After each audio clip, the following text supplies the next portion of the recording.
Sabemos que Argentina es un país muy complicado, muy complejo. La macroeconomía está casi desbaratada, muy compleja para poder solucionar el problema de la inflación. Por eso invitamos acá a Pymes en la Red a hablar a Ricardo López Murphy, que es economista y diputado nacional. Ricardo, ¿cómo te va? Muy buenos días. Cris de Atola te saluda. Muy bien, ¿cómo están ustedes? Muy bien, Ricardo, gracias por sumarte y preguntarte cómo estás viendo vos hoy la situación argentina, que cerramos con una inflación cercana a los 3 dígitos y parece que nos va a frenar en enero. No, claro, eso es una señal del desequilibrio que mencionabas y que yo creo que es muy importante, como también es muy importante las tasas extravagantes a las que toma el Estado para financiar su deuda, como también es muy vulnerable la situación de reservas que tenemos.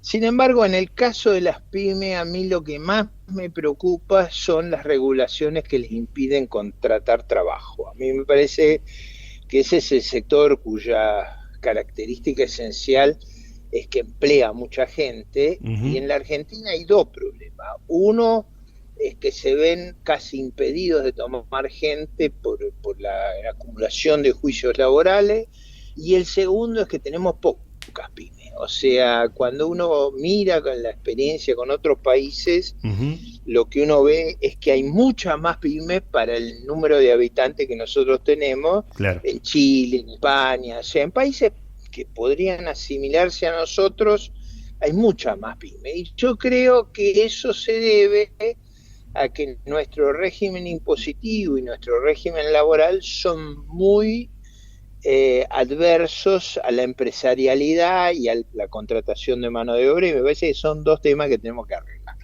Ahora, Ricardo, desde la política, para crear puentes para el mundo pyme, ¿qué están haciendo? Justo este es un año Bueno, electoral.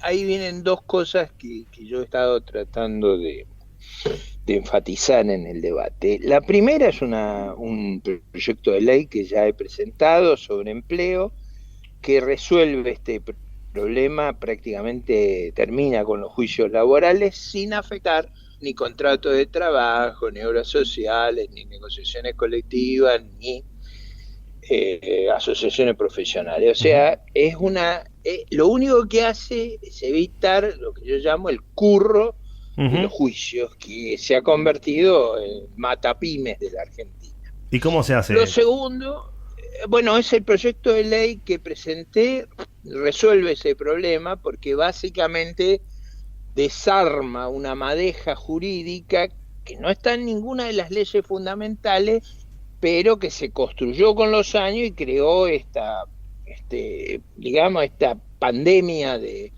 de enfermedad que hace imposible a nuestras pymes contratar. Ujú. Ese proyecto está presentado, se llama la ley de empleo, lo presenté yo y yo creo que sería revolucionario adoptarlo. Ujú.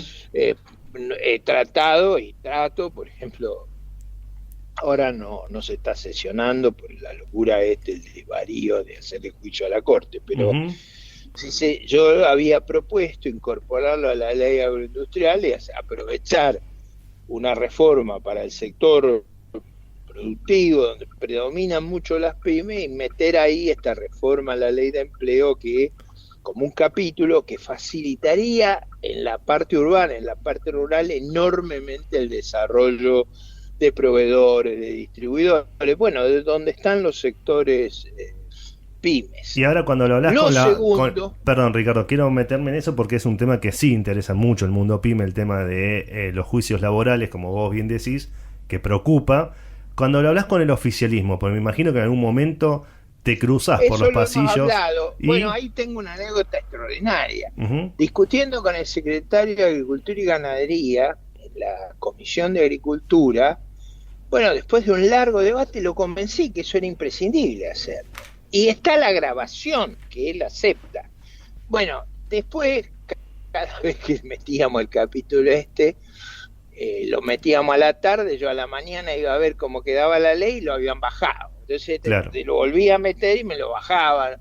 O sea, yo creo que no se percibe el daño que esa legislación que está vigente, con esta norma que es muy simple, que está todo el mundo de acuerdo además, de acuerdo conceptualmente, pero después se asustan porque en realidad no se le saca ninguna ventaja. Yo lo que sí incorporaba es cierto que alargaba el periodo de prueba para los nuevos empleos. O sea, mucha gente que tiene que empezar a trabajar en las pymes no ha trabajado o ha vivido de changa. Hay que enseñarle a trabajar en una empresa con disciplina, con continuidad, complementando equipos, llevando, digamos, una buena relación personal con los demás, respetando la puntualidad. Todo eso es una disciplina que el empresario pyme tiene que enseñarle a la gente, y eso tiene un costo. Entonces yo trataba, en este caso, de compensarlo con un periodo de prueba más alargado, que eso era resistido, pero yo creo que es vital para que se cree digamos, un fenómeno de empleo muy fuerte. Sobre todo porque la idea es que el empleo sea donde los entrenamos, donde los terminamos de educar, donde complementamos lo que la escuela no les dio, o lo que, digamos, muchos años de marginación del empleo formal no les han permitido absorber. Nosotros, cuando analizamos el tema de las pymes y el empleo, Ricardo, nos encontramos que hay falta de talentos también. O sea, falta de talentos de la industria de la década del 50, de 1950, como los torneros, y falta de talentos de la industria más moderna, como los programadores.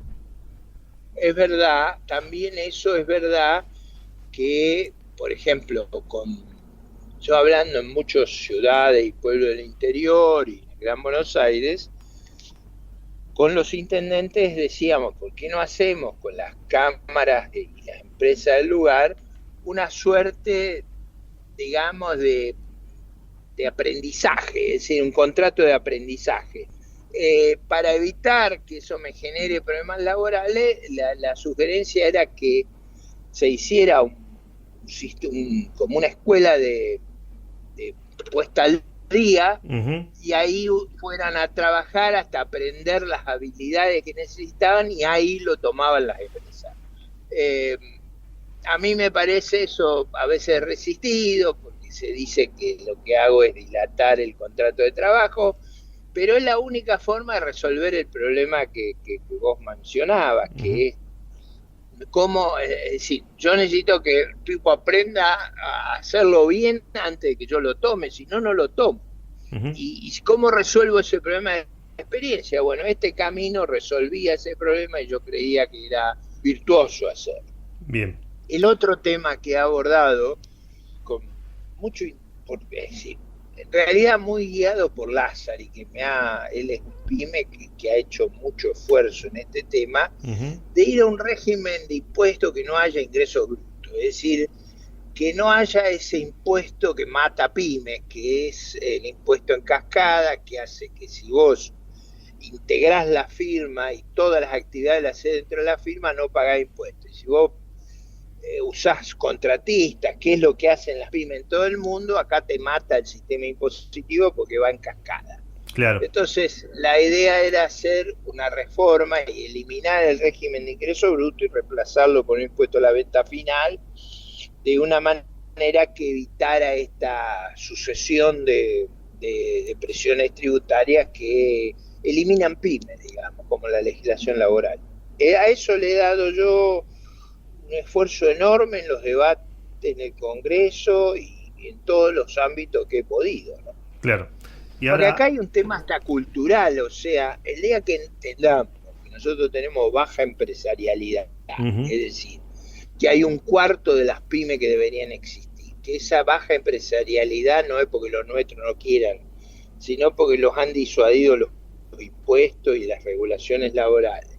Y si creamos el clima apropiado y las reglas apropiadas, va a ocurrir lo que ocurre en otros países. Bueno, eso lo he tratado de explicar hasta el hartazgo en muchos lugares de todo el país, para que se vea que no es porque tenemos una patología nosotros, sino por las normas que tenemos. Perfecto, Ricardo. Y ahora cuando nos metemos en la macro, porque cuando ves la micro, pareciera que está ordenada. De hecho, vas a Mar del Plata, creo que vos fuiste a Mar del Plata y está lleno de personas, de argentinos veraneando. Cuando vas a un restaurante está lleno de argentinos cenando. Cuando ves la macro tenemos problemas por todos lados. Va a terminar afectando la micro. ¿Cómo podemos empezar a ordenar ahí? A ver, la inflación es un mal impuesto. Nosotros, el sistema político argentino determina que la forma de cobrar impuestos que les cae bien a los políticos es cobrar impuesto inflacionario. A mí me parece que eso hace mucho daño y que no es una buena organización. Yo creo que no tener inflación ayudaría enormemente. Por supuesto, los ingresos que te produce imprimir dinero los tenés que buscar en otro lugar. Yo tengo muy claro dónde lo buscaría, ya sea reduciendo subsidios o subiendo la recaudación. Yo tengo 2 lugares que se puede subir la recaudación sin subir los impuestos, simplemente evitando, o 3 lugares los curros que hay dando vuelta. Y a ver, ¿cuáles serían? Bueno, uno muy claro es el troceo. El troceo es vender la carne como se vende en todo el mundo, respetando la legislación laboral. Nosotros todavía seguimos cargando la media red y generando un negreo extraordinario. Esa cadena de negreo en la Argentina es una cadena inmensa. Hace 50 años que está la ley para trocear y no hemos podido trocear. Claro. O sea, trocear quiere decir que se vende como en todo el mundo cada... Sí, los pedazos de la carne en un plástico envuelto, ya preparado, viene el frigorífico y no hay todo eso que tenemos ahora. En general, la resistencia que hay acá es que hay mucha gente empleada en negro, hay mucha gente que vive del negro y casi la mitad de la economía argentina está en la informalidad. No, pero en este sector, en este sector más grande, eso se ha vuelto un problema enorme porque el gobierno se había comprometido. Esto tiene mucho que ver con la modernización. Te tenés que acordar que somos muy competitivos en la carne. O sea, la Argentina puede ser un fenómeno mundial en eso. Ahora, si gran parte de la actividad va en negro, eso impide que nuestra empresa alcance la dimensión, los costos razonables. O sea, prácticamente las empresas tienen que operar con el mercado externo, pues no pueden operar en el mercado interno por el negreo. El gobierno se había comprometido a eliminarlo y ha vuelto, dio un tranco para atrás, y lo dio para atrás diciendo que las provincias y los municipios le piden que no haga eso, pero eso son las leyes nuestras y estamos hablando de casi 6.000 millones de dólares ahí, estamos hablando de un número muy grosso. Segundo lugar, que tenemos un escándalo, es con los cigarrillos. O sea, en los cigarrillos hay una parte de la industria del cigarrillo que no paga los impuestos que corresponden. Que eso parece insólito, pero no paga lo que está en la estampilla. Ahora, estamos hablando de una cantidad de plata enorme. ¿Y por qué pasa eso, que no lo pagan? Bueno, porque ha habido medidas judiciales, ha habido, yo diría, el gobierno nunca se preocupó de poner las cosas en orden, es decir, de combatir a los marginales. Y eso digamos de nuevo, hay gente poderosa que vive de esto. Y por supuesto que hace un pingüe negocio. Imagínate que el que vende latado de cigarrillos en todos los países del mundo paga lo que marca la etiqueta y estos pagan mucho menos haciendo estas trampas. Bueno, si eso se termina, ahí hay aproximadamente 1.000 millones de dólares más. Entonces, con esas dos cosas, si además saco el curro que hay en Tierra del Fuego, me sobra tengo una gran parte del dinero que necesito para hacer las reformas. Bien. Digo, además habría que sacar subsidios, pero digo, para entender cosas que no son más impuestos, sino es acabar con privilegios y cosas que favorecen a 1, 2, 3, en el caso de las industrias tabacaleras, una empresa que hace la perrería, y en el caso de la carne es más complejo, pero es un tema decisivo para nuestra modernización. Somos el único país que hace eso. A mí me parece, Ricardo, también que tenemos una cuestión de controles y justicia. Porque si alguien no cumple la ley, tendría que estar el control y la justicia para que, no sé, o le llegue una multa a la empresa, o la castigue. Bueno, eso yo digo, esto no es secreto. Yo lo he hecho en la Comisión de Hacienda y Presupuesto, hay un debate que está filmado sobre este problema y le he pedido al ministro y a las autoridades que actúen. A mí me parece que es muy sano, como lo hago con lo del troceo. O sea, no son temas que se ignoran y que no lo hemos peleado. Yo le he pedido encarecidamente a la AFIP en público que actúe sobre esto, pero bueno, eh, digo, el propio ministro ha dicho que no iban a avanzar con el troceo después de haberse comprometido a hacerlo. Ricardo, buen Digo, día. no estoy haciendo solo con este ministro, esto viene de muchos años. Claro, sí. Cada vez porque todos se comprometen a hacerlo hasta que llega la hora de la verdad y ahí pegan el... Argentina está donde está porque hace muchos años estamos haciendo las cosas mal. Bueno, y ahí yo explico casos que son muy prácticos, que los podemos resolver. Por supuesto que hay ganadores y perdedores, o sea, el que vive de operaciones marginales o el que le dieron un privilegio espectacular que lo pagamos todo, obviamente que ese va a hacer lo imposible para que no prospere. Ricardo, buen día. Este año elegimos presidente y le quería preguntar cómo ve la conducción de Juntos por el Cambio. A ver, yo creo que estamos bien cohesionados, que tenemos ideas, digamos, coherentes, pero que hemos tenido un error muy grande en concentrarnos en las discusiones personales sobre las candidaturas, y hemos tenido un error muy grande en no fijar las reglas para resolver la gobernabilidad electoral y la gobernanza cuando seamos gobierno. Entonces, esos son dos problemas que tenemos, que por distintas razones tenemos ese déficit y tenemos que ser autocríticos. Eso es vital resolverlo para que seamos más competitivos, más creíbles y que tengamos la actitud de elegir los mejores, que no salgan de arreglos de cupulares las candidaturas, sino que salgan de atraer el mayor número de ciudadanos con una propuesta muy constructiva, de futuro y muy alentadora. ¿Va a haber paso ahí? No, sí, va a haberlo en todos lados, pero para llegar a las pasos tenemos que tener alguna regla. O sea, cómo se combinan las candidaturas de presidente, de gobernador, de legisladores. ¿Vamos en una lista cerrada o la gente elige cómo quiere esa composición? Bueno, eso es una decisión de vida o muerte. Y nadie se anima, es como el troceo, no se anima a cerrar eso. Yo lo hubiera cerrado hace mucho tiempo. ¿Y cómo lo cerrabas? Porque creo, y bueno, permitiendo que la gente elija la fórmula presidencial, los gobernadores o el jefe de gobierno, los diputados nacionales, que la gente elija lo que quiere, que la lista la arme la gente. Esa sería mi propuesta. Perfecto, bueno, muchas gracias, Ricardo. Esa es muy potente, por supuesto que los liderazgos no les gusta nada, porque ahí pierden el poder frente a la ciudadanía, pero eso es lo que tenemos que lograr, porque uno de los grandes problemas de Latinoamérica es la legitimidad de su sistema político. Y esa hay que hacer una reforma ahí.